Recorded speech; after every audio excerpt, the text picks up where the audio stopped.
Man, I'm really excited to have you on the podcast. Especially, I mean, Yeah. I just love your heart with, especially with your Instagram account and the things that you post about making sure that as worship leaders we're beholding Jesus. You know, that we're seeing him. Yeah. But then, and I really appreciate that, because I think for worship leaders we miss that a lot. You know, we pursue worship or we pursue hmm ministry, but do we actually pursue Jesus? You know, do we have a desire to see him when we're worshiping him, when we're leading worship? So I think it's such a great reminder. But then a few months ago, you posted something about songs of lament. And I feel like for a lot of us, and especially with the students that I teach, and so I'm going to ask you here, I think a lot of us don't even understand what that is and what that means. So would you take just a minute and just maybe give us just a little overview of like what a song of lament is? Yeah. I love, I mean, honestly, Cliff, like this, I mean, when you reached out, I was just like, yes, because, and I think part of it is because, it's not common, at least in the Western church, and in the United States, and in the Western church culture, it's not common. But the irony is that we see it so much in Scripture, Mm-hmm. um, and so I think, I mean, to answer the question, kind of in a roundabout way, I think we go back to the Psalms. Mm-hmm. Um, you That's where we know, see a lot of them. Yeah. Right. I mean, over 50% of the Psalms are would you would categorize them as Psalms of lament. And it's just, so I think that's where we start. I think we stare at some of those Psalms to start to put together a little bit of a grid. The challenge, or not, yeah, I guess the challenge, it's like, okay, we care about and we can value and see the need and the beauty of the Psalms of lament. Maybe to some extent. But then it's like, okay, how do we incorporate this into worship services? Mm-hmm. Where Right. where is its place? And that, frankly, Cliff, that's where I'm more like, I'm with everybody else. I don't have Mm-hmm. some sort of this perfect answer. I do. People have asked me like, what song, like, do you have song recommendations? And I'm like, um, Yeah. well, Draw a uh, blank.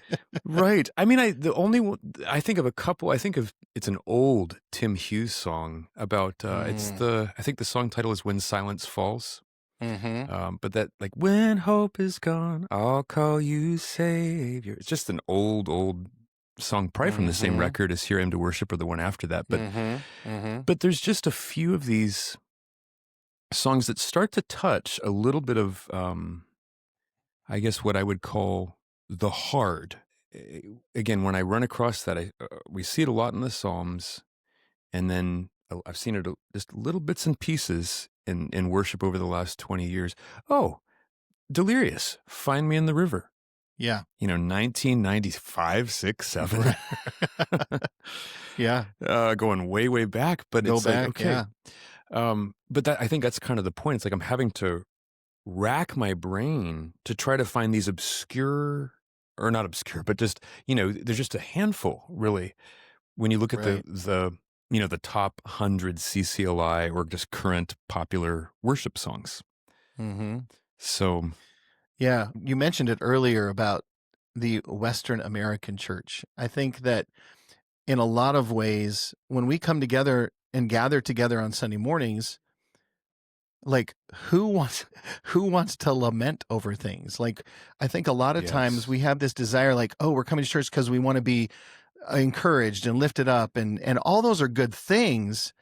But I think as a church, we also need to have heavy hearts over injustice, have heavy hearts over our own sin, have heavy hearts over friends and family who are going through really hard times.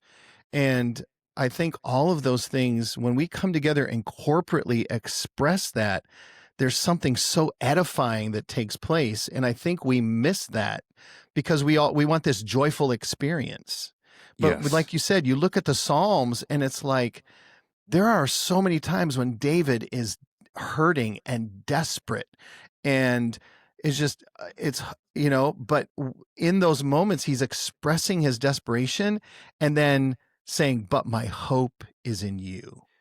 And I think Yes. that's where we're wanting the hope part, but we're unwilling to almost express our desperation leading into that. Yes. Okay, you're hitting you're hitting all my buttons, Cliff. I'm just like, because I'm passionate about this. I feel like, and without the whole backstory, my background primarily as a worship leader has been in charismatic circles. Sure. And in the charismatic church, we have a very robust, strong theology for victory, for breakthrough, for celebration. And those are all biblical values that we should be celebrating. Sure. However, I think, again, specifically in the circles where I have served and ministered and have led served as a leader, we don't have a strong theology for suffering. Right. We don't have a robust mindset grid in terms of our faith for when the breakthrough isn't happening. Oh my goodness. Now you're hitting my buttons. Okay. And the process, right? We've so emphasized the in the moment breakthrough, which is a biblical and we concept. have lots of songs about that. Yes, tons. And great, good, we should. I'm not saying we shouldn't, but it's like we don't have songs about process. We don't have songs about what it looks like to walk through the hard. But again, to what you said just a minute ago, I mean, David is just flowing with these kinds of themes and songs. And so I think it should put us on tilt and kind of make us ask, okay, in other words, I think part of what I'm trying to say here, Cliff, is that I think the songs that are being released are reflective of, again, just kind of a bit of our theology, a bit of our, just what we value or currently emphasize in our churches right now, which again, it's not like we're emphasizing necessarily bad things. I'm like, no, these are great biblical things. But I think part of me feels like we're looking at it kind of piecemeal instead of holistically. Like even the value of the resurrection, it's like, yes, let's talk about the resurrection. Let's sing about it. But there is no resurrection without a cross. That's right. That's right. That's exactly right. So I could just keep.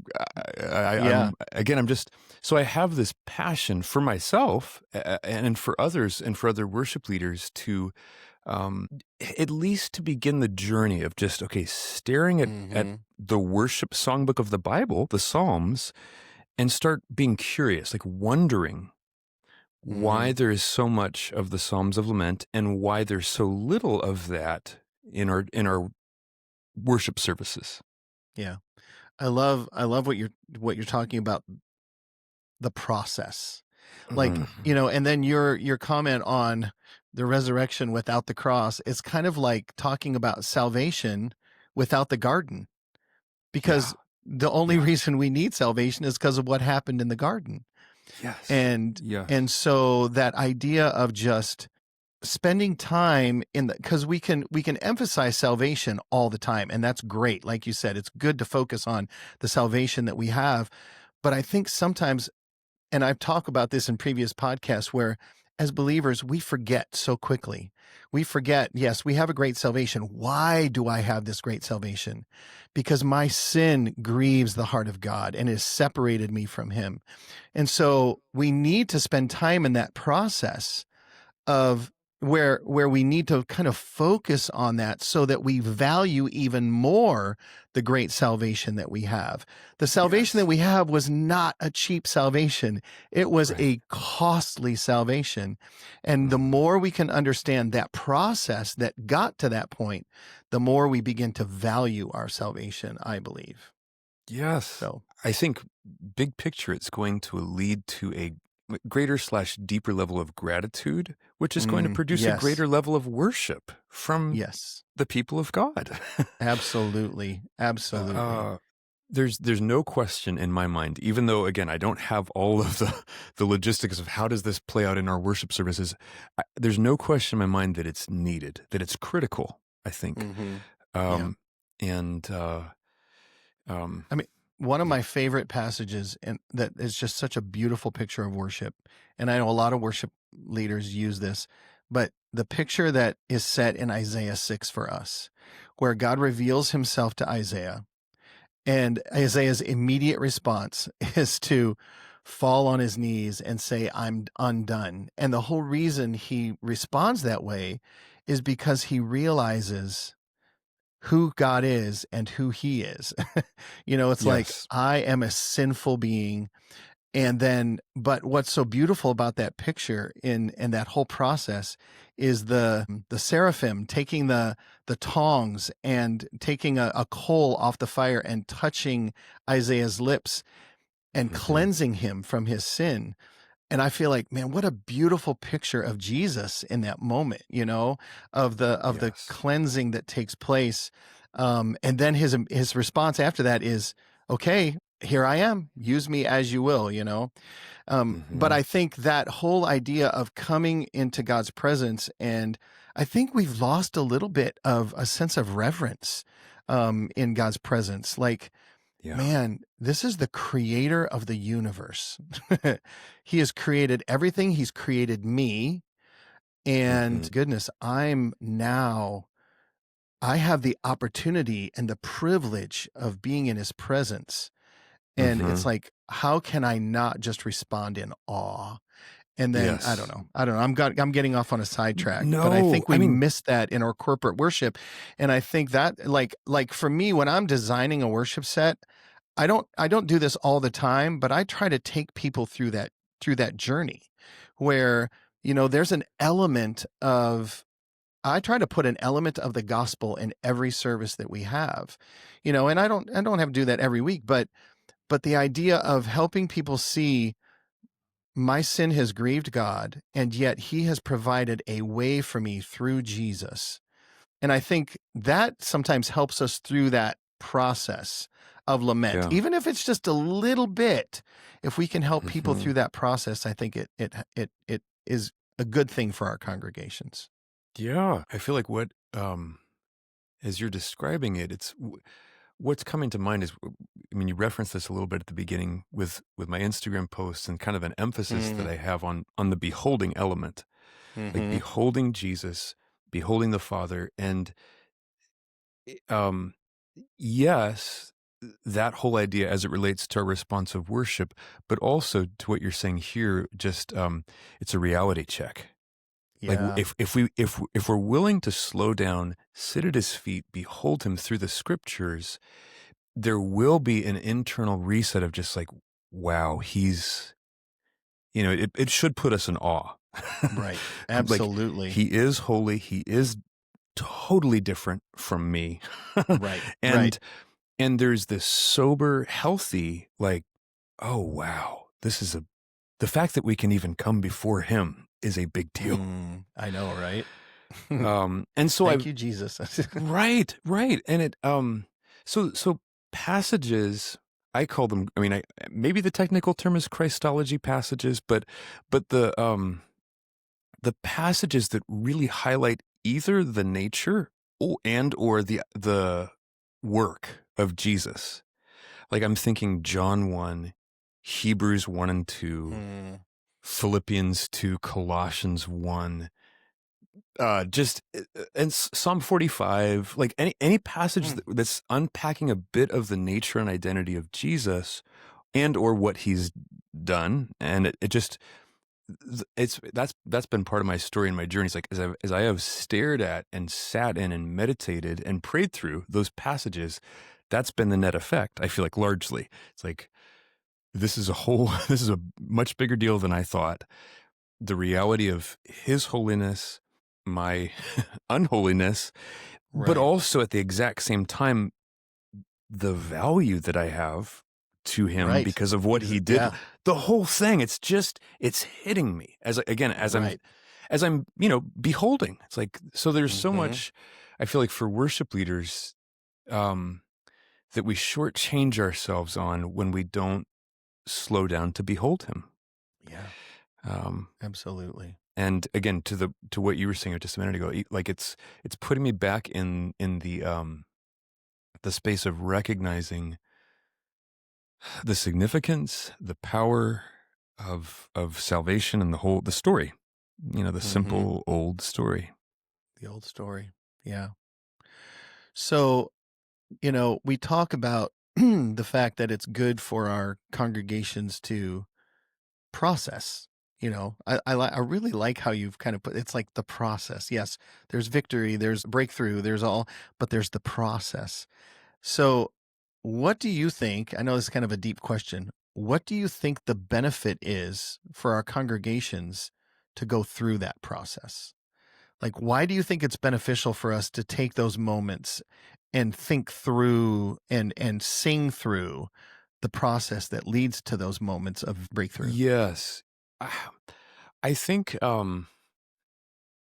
I feel like when we do when we acknowledge the process, when we take time with the process and even zero in, emphasize even the process, we are, maybe this sounds a little bit snobby or snooty, I don't, but we're simply coming into grips with reality. Mm-hmm. In other Yeah. words, our lives are, the Lord is so into the process with our lives, Mm-hmm. right? Yep. And all we have to do is slow down and just think about, okay, let me stare at my life right now. What's Mm-hmm. working? What's not working? Where's the friction? What's hard? Mm-hmm. Or I can look back in the past, either or. And if I'm mostly in my mind just thinking, okay, breakthrough, victory, breakthrough, I'm almost in this constant. I'm not saying we shouldn't contend. I'm not saying there's not a place for believing the Lord for victories and breakthroughs. But if Sure. that's all that we're really, if that's all that's occupying our brain space, it's like underneath that, I'll just speak for myself. Underneath that is me trying to circumvent the process. Mm-hmm. It's like, okay, Lord, I don't like hard. I don't like messy. I don't like confusing. I like clear cut answers, whatever, if I could fill in the blanks more, but, and therefore I'm going to emphasize this. And it's like, okay, it's not bad to emphasize that. I think there's a place for that. It gives us hope. But it's when we slow down and just enough to acknowledge, like, this is really messy. Yeah. I'm pretty messy. The people that I'm closest to are pretty messy. The people that are even further out in my circle, pretty messy. Um, and if we're never slowing down to acknowledge and even think through, reflect on, be curious about, it's like, frankly, that's not healthy. It's It's not. not. No. I mean, well, it causes us to come to church or gather together, and like the church is always putting the mask on, and we Yes. want to make sure everything looks great, and spiritually we're great, and the family's great, and when deep down inside there's a lot going on that people don't know about. Obviously, the Lord does, but you're right. I feel like there's this. I think that's one of the benefits of songs of lament is that it allows us to get vulnerable both with God and with the people we're worshiping with. And Yes. I'm seeing a movement in that direction in our churches now, which is a great thing. I think Mhm. it's been a long time coming, but I think it's creating healthier churches in the process Yes. because we're not Yes. denying the fact that this life is difficult. Right. And we need the Lord, we need each other, and I think it's just creating healthier churches. So I think we Yes. need to spend more time in that process. We need to be singing through that process. We need to be. So anyway, I'm sorry, I'm rambling at this No, point, but I've only been thinking about this in recent years, like the last, whatever, 4 or 5, maybe 6 years. But when I look at the lives of the saints in Scripture, Old mm, Testament and New Testament, hmm I see some breakthroughs, but I mostly see process. yeah, absolutely. And I see, frankly, some dysfunction in some of the saints that, which feels almost sacrilegious to I say, know. but it's the humanity. And it's like, do they grow? Sure. but it's like, so here's one example that I actually am really grateful for. I love this example. Like, you know, Peter, of course, we know his issues coming up in, before the cross and the betrayal Mm-hmm. and the whole thing. What we don't always think about is how maybe a couple decades later, I don't know how long it was, but there's still something of this residue. There's just a lot of fear in Peter. Mm-hmm. And it Mm-hmm. shows back up when, that crew from Jerusalem comes up to Antioch. And it's like, wait a minute. This is actually some deja vu. Mm-hmm. But the thing to remember is, like, this wasn't a year later. This was 10, 20 years later, the seasoned apostle Peter. And he's still Still struggling. struggling. Mm-hmm. Yeah. And it's just like, wait a Yeah. minute, same thing with Abraham. He's lying about his wife in Egypt.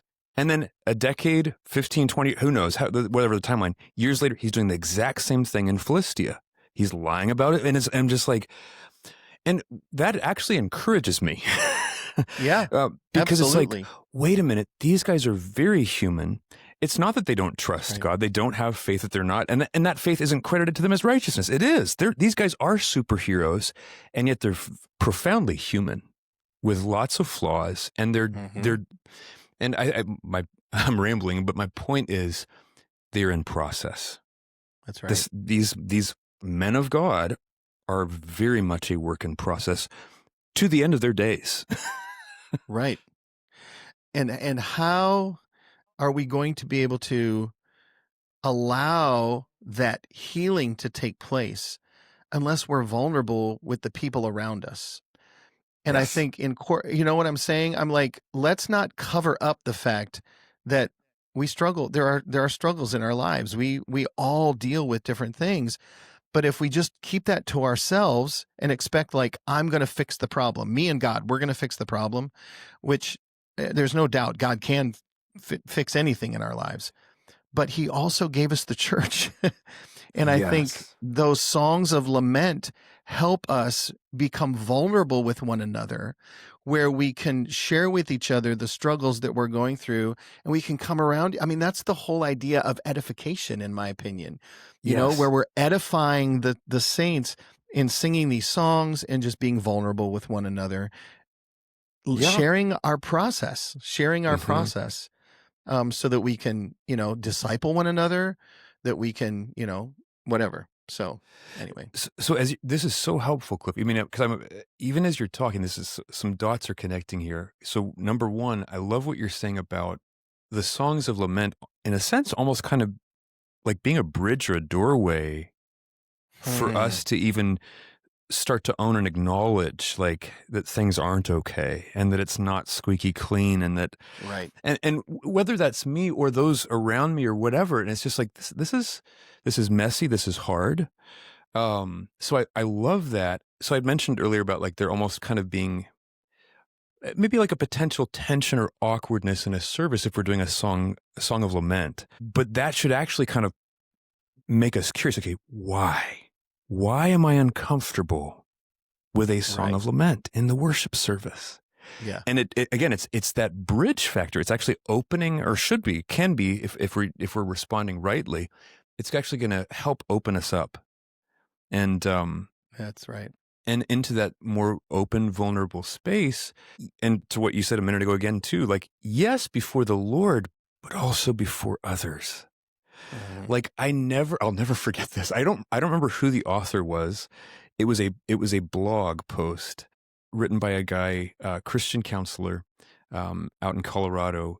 And the title of the blog was, it's something like, I'm paraphrasing, but it's like, why just God or why just Jesus isn't enough. Mm-hmm.